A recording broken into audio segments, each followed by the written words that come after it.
And the next item is a motion for which notice has been given. And Excuse me. Carol Witter, oh, sorry, Carol as opposed. Carol submitted a notice of motion last time, and she has changed the wording, so I'll just let her read it out, and then I'll ask staff to comment on it. Thank you, Chair.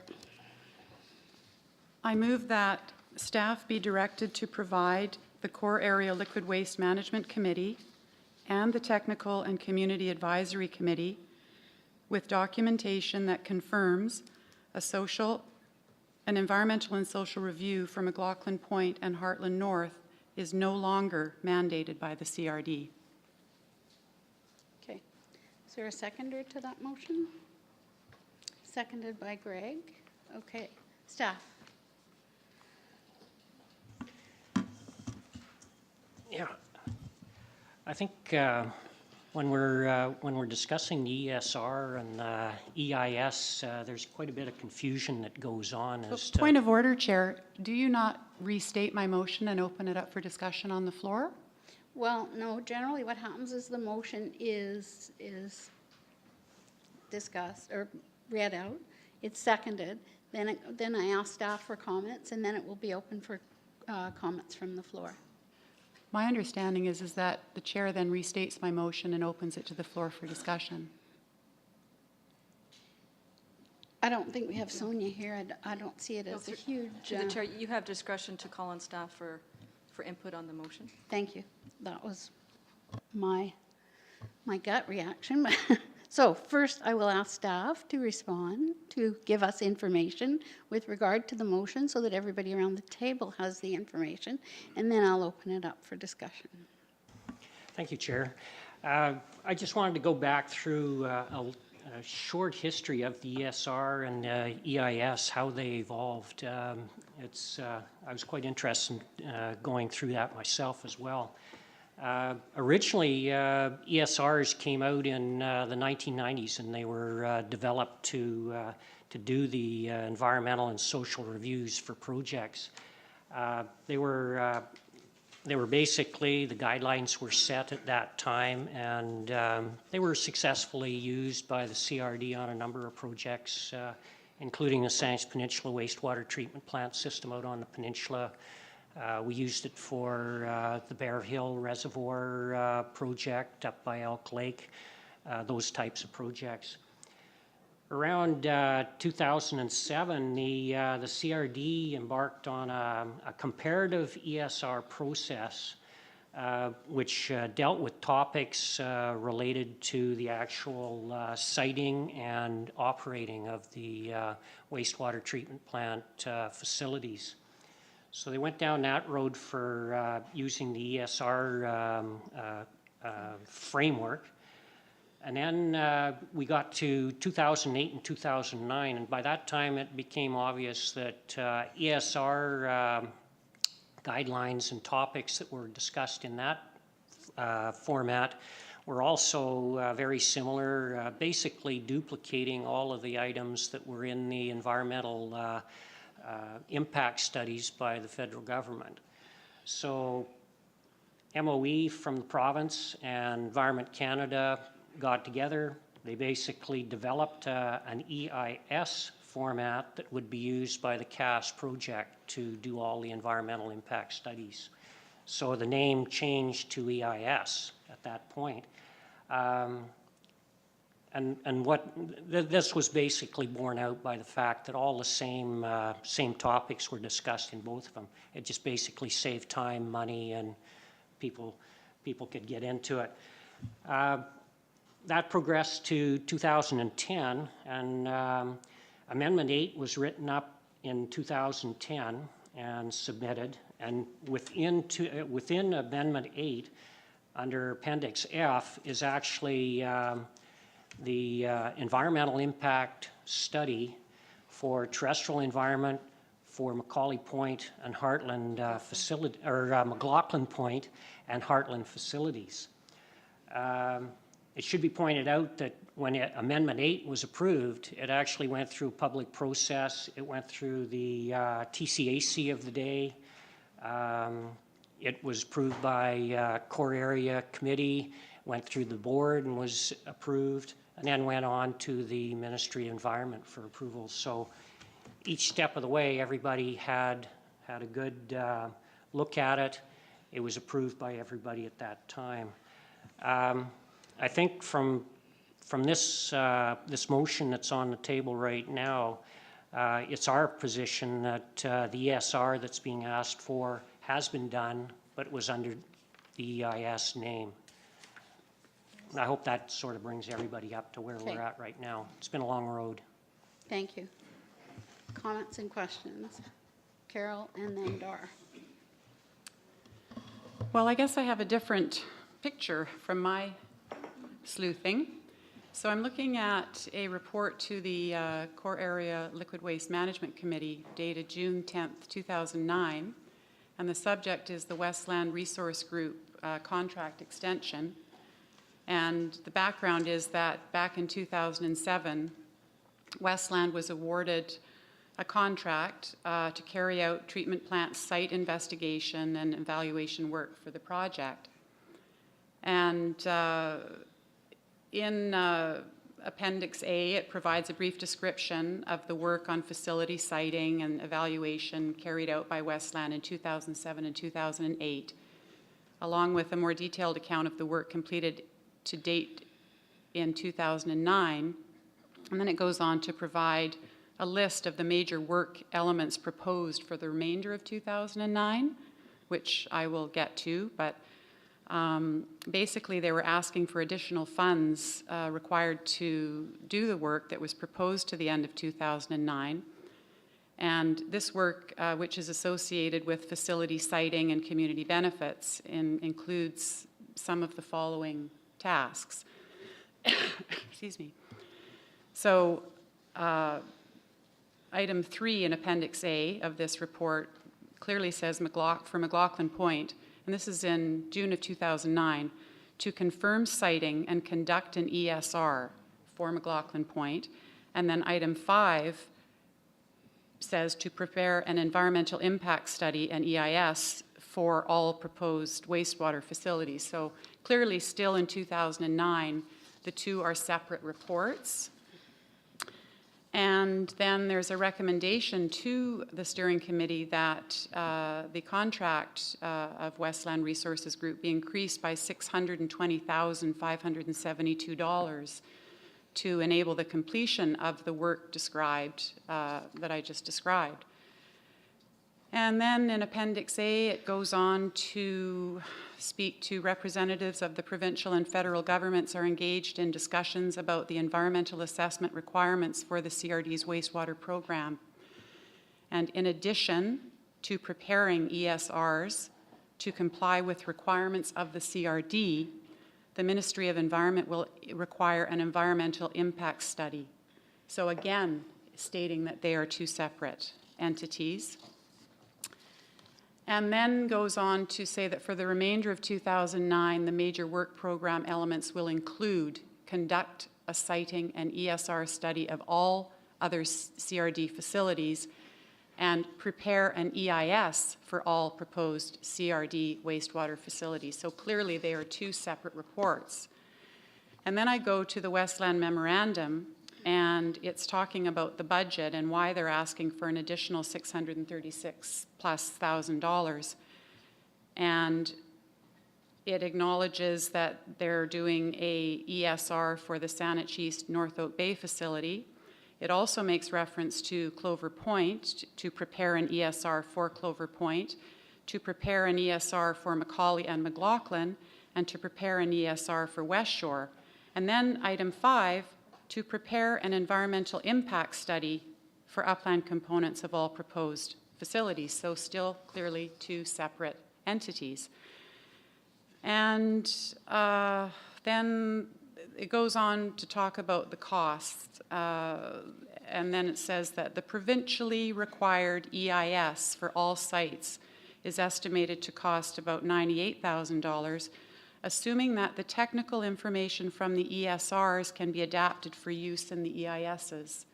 So it's suggesting that an ESR be done and that information from that ESR be incorporated into an EIS. And looking at the assessment and involvement tasks that lays out the budget requirements, we have $86,000, I won't give you the hundreds, but I think thousands are enough, but $86,000 going to the Saanich East North Oak Bay siting ESR. That has been completed, and it generated a 198-page report. It budgets $121,000 for Clover Point, $123,000 for McLaughlin Point and Macaulay, $124,000 for West Shore, and then again, quite separate, an EIS, $98,000. So my conclusion is that a standalone ESR for McLaughlin Point and for Heartland North is mandated in Amendment 7 and Amendment 8. It clearly says that these will be done. And that the ESRs will use methods the same or similar to those applied to the Saanich East North Oak Bay study. Money has been allocated to generate the ESRs for the various proposed and confirmed sites. And all of the documentation that's available clearly indicates that the ESRs and the EISs are distinctly different reports. So now we're being told that the CRD mandated ESR, which is quite different to a provincially mandated EIS, we're being told that they've been integrated. And I can tell you that I've gone through every set of minutes for the board, the steering committee, and TCAC since 2009, and there's absolutely nothing, no discussion, no recommendation, no directives that suggest the two should be merged. So I'm curious to know what was the decision-making process that allowed this change to occur. This information should be readily available, and it's not, and I don't think it's adequate for us to sit here and have staff just tell us that it's happened without giving us or showing us the documents that actually support that the due process was followed. So, thank you. John. Perhaps it would help, Madam Chair, if I read out the topics in an ESR and an EIS, and I think you'll see that they're basically one and the same thing. So on an ESR, you've got landforms, geology, soils, hydrology and water quality, vegetation, wildlife, archaeology and heritage, community use, noise, vibration, lighting, dust and air emissions, odor, traffic, public health and safety, visual aesthetics. For the EIS, geotechnical hazards, hydrology and water quality, vegetation, wildlife, fish, air quality, including dust and odor, archaeology and heritage, land use, noise, vibration and lighting, traffic, human health, visual aesthetics. So I think you can see they're pretty much the same content in both documents. Thank you. Dar? Thank you, Madam Chair.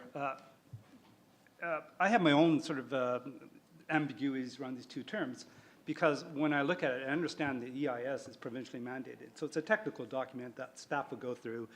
It's a checklist of bullets. You have to compile technical data to support the plan.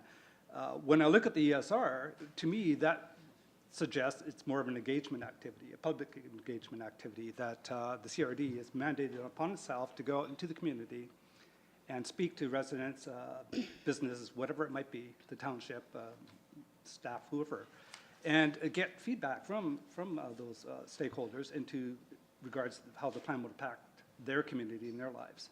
So it has more of a social element to it more than a technical focus. Is that a correct assumption on my part, or am I missing something here? Because I don't see them as being two identical items here, two same pieces. The items of discussion might be, but I think the process that goes into establishing and laying out and developing these reviews are unique and different. So, Chuck, if you maybe comment to that. Larissa? This might help. Just have an internal memo from our consultant who's prepared these reports, and I'll just read this. In 2008-9, the CRD and the Ministry of Environment, with involvement from Environment Canada, jointly developed and agreed on a format for the program's Environmental Impact Study, EIS. The CRD is required under the Municipal Wastewater Regulation to prepare an EIS. When it became clear that the EIS covers the same topics as the ESR, further ESR work became redundant. Table 1 compares the content headings in ESRs and EISs, which is essentially what Mr. Hall has just read out. So that's from the consultant who's preparing the reports. Okay, and perhaps what we can do is get a copy of the comparison of those two things and pass it around at committee. Certainly. And then I know that when I saw the two things together, that it made sense to me that there was only one. Next speaker, Brad. Just had a question about the process. As Amendment 8 had stated, the ESR was for the ESR in question right now would have been gone through a similar process as the previous two. And my question was simply has the ESI that you said is equivalent, has been shared with First Nations and the publics and been provided and workshops to provide feedback and revision to that or not? That was submitted with Amendment Number 8, and so all the consultation requirements for Amendment Number 8 were met, and it was approved by the Ministry of Environment. But I think Brad's question is there something similar that's required for 9?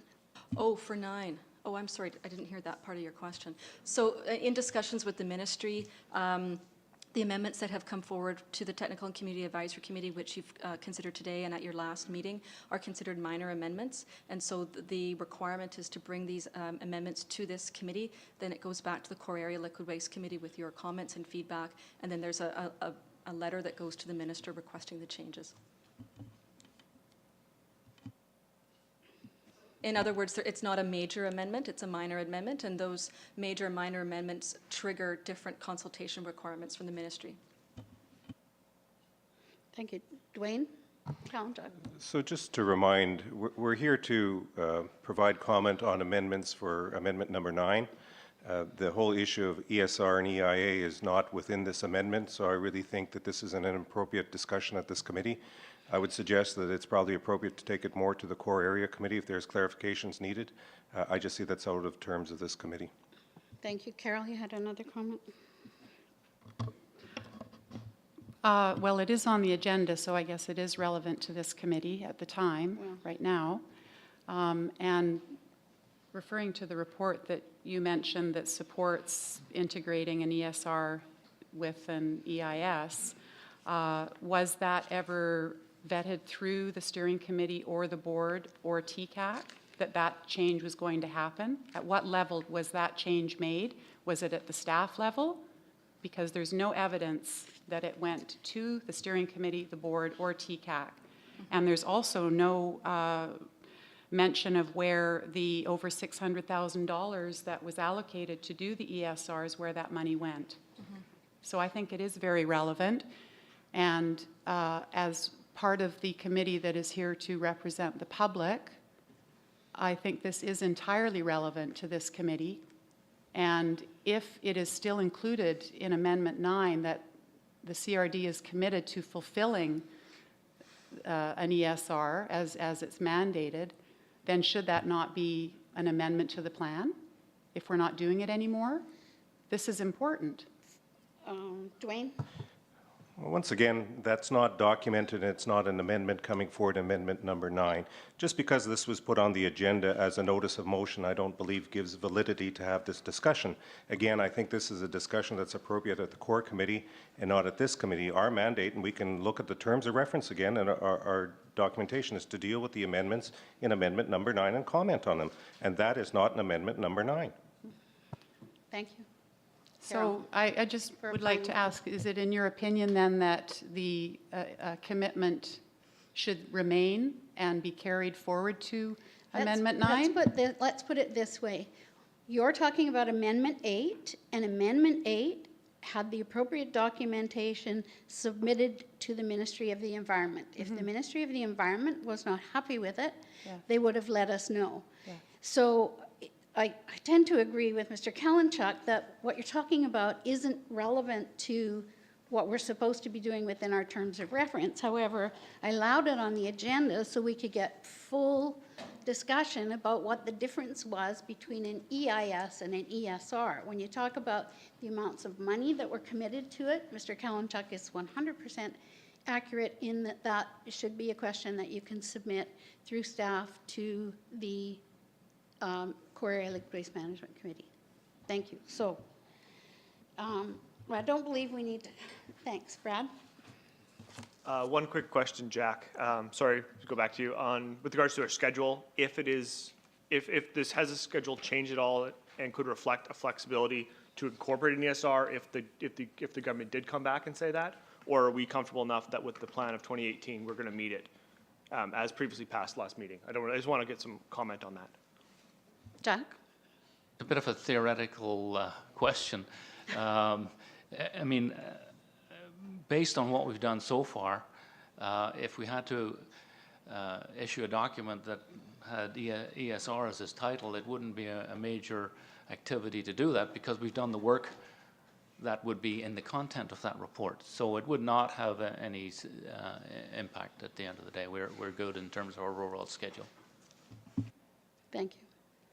So perhaps staff can give me some help with this because the notice of motion that was submitted is completely different than the notice of that was, or than the motion that was read out today. And can I see it again? So the one from today is staff be directed to provide the Core Area Liquid Waste Management Committee and the Technical Advisory Committee that with documentation that confirms an ESR for McLaughlin Point and Heartland North is no longer mandated by the CRD. I think it's not the CRD that mandates it in any event, and it's the Ministry of Environment that mandates that we do an EIS, and we've done that. So I don't know what we do with this motion because it seems really quite out of order. Staff, you have a comment?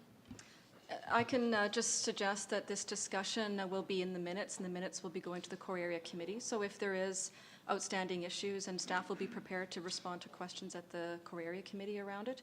I think we're confident that we've met the requirements, and we'll bring that forward, which I think is maybe what the mover is intending in any event. Can we also then attach to the minutes what the information that you have on this is the content of an EIS and this was the content of an ESR, so that people can see that the two things are almost synonymous. Is that okay? Okay. So with that, and I don't believe there's any new business, the next meeting will be determined at the call of the chair. Is there not a motion on the floor? I ruled the motion out of order because of the information from staff. Dwayne? I'll move adjournment. Thank you. Seconder? Michelle? Seconded. All those in favor? Opposed? Motion carried.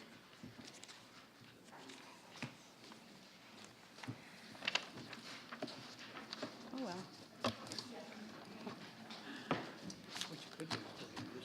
Oh, don't worry. I've got some tricks and puzzles, but it's just unbelievable. Well, yeah, but that has to be, that's a problem. Yeah. Well, at least it's being filmed. I mean, I've even had John Rand's, All in 45 minutes. even John Rand's chair, it's big for everybody.